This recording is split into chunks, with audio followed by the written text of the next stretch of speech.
আজকে সিম ডাল বানাচ্ছি।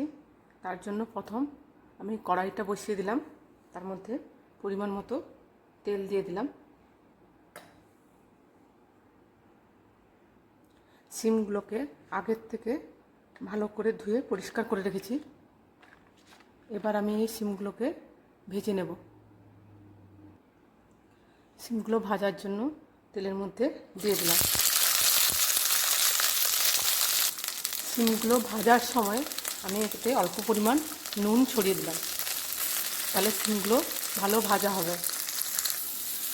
সিমগুলোকে আমি এরকম হালকা লাল লাল করে ভেজে নিলাম।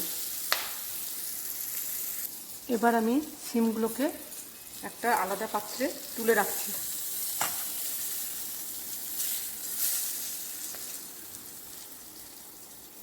সিমগুলোকে আমি এরকম একটা আলাদা পাত্রে তুলে রাখলাম। আমি এখানে সরু সরু সিম নিয়েছি। এবার আমি এই পাত্রের মধ্যে 1 কাপ মতো মসুর ডাল নিয়ে নিলাম। এটাকে আমি এবার ভালো করে পরিষ্কার করে ধুয়ে নেব। মসুর ডালটাকে আমি এরকম ভালো করে পরিষ্কার করে ধুয়ে নিয়েছি।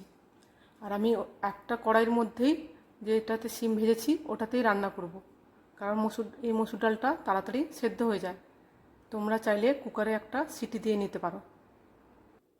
ওই কড়াইয়ের মধ্যেই আমি এবার আবার অল্প পরিমাণ সর্ষের তেল দিয়ে দিলাম।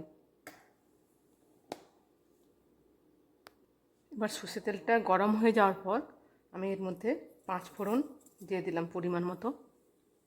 এবার একটা শুকনো লঙ্কা দিয়ে দিলাম। শুকনো লঙ্কাটাকে আমি ভেঙে দিলাম। এবার একটু ওগুলোকে ভাজা ভাজা করে নেব। ফোড়নটা হালকা ভেজে যাওয়ার পর আমি এতে পরিমাণ মতো হিং দিয়ে দিলাম। হিং দিলে ডালটা খেতে ভালো লাগে। এবার আমি কেটে রাখা রসুন অল্প পরিমাণ দিলাম, আর দিলাম একটা কাঁচা লঙ্কা, ওটাকে কেটে রেখেছি। আর এই অল্প পরিমাণ পেঁয়াজ দিয়ে দিলাম। কেটে রাখা পেঁয়াজ দেওয়ার পর আমি ওটাকে একটু ভেজে নেব। এবার অল্প পরিমাণ টমেটো দিয়ে দিলাম, খুব কম টমেটো দিয়েছি। এবারে আমি এখানে এই চামচের 1/2 চামচ মতো নুন দিয়ে দিলাম।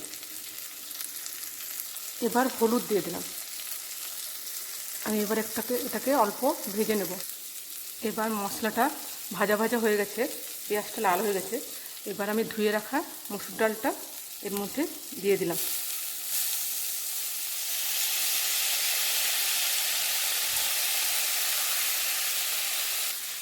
মসুর ডালটা দেওয়ার পর হালকা নাড়াচাড়া করে নিলাম।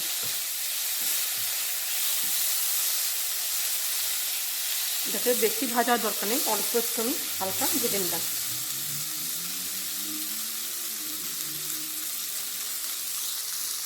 এবার আমি এই বাটিতে 1 বাটি মতো জল ডালে দিয়ে দিলাম। এবার আমি ডালটাকে সেদ্ধ হতে দেব। মসুর ডালটা এবার সেদ্ধ হয়ে গেছে। এই অবস্থায় আমি এবার ভেজে রাখা সিমটা দিয়ে দেবো ওর মধ্যে।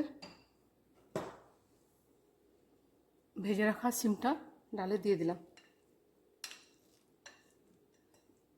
ভেজে রাখা সিমটা ডালে দিয়ে এবার আমি অল্প ওকে ফুটিয়ে নেব। এবার আমি পরিমাণ মতো অল্প 1/2 চামচের কম এই চামচের চিনি দিয়ে দিলাম। চিনি দিলে সিম ডালটা খেতে ভালো লাগে। তোমরা এই সিম ডালটা ভাত বা রুটির সাথে খেয়ে দেখতে পারো। আর তোমাদের যদি ভালো লাগে আমার চ্যানেলটাকে সাবস্ক্রাইব করে দিও প্লিজ।